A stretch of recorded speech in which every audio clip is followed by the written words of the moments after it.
Hello guys, welcome to Educate Andhra. Myself is Prabhakar.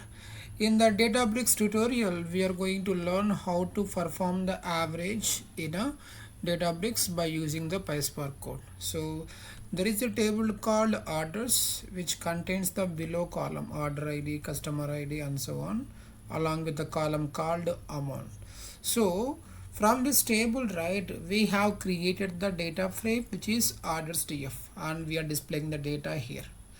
Now we need to perform the aggregation which is average. So we have to add agg inside that use avg function.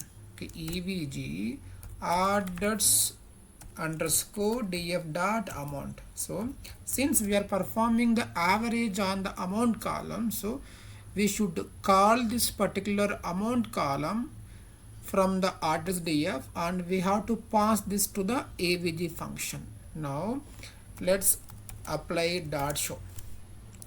Let me execute this. This should give us average amount which is 565. Okay, now let me execute again.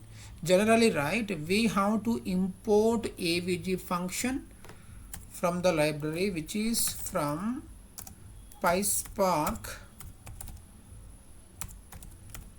dot sql dot functions.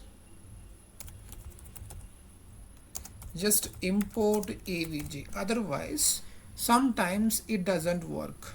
So here, right, by default it is imported. That's why this avg function worked without any problem. So some other cases it may not be present by default. So make sure every function which is avg, count and the sum, etc., needs to be imported from this library.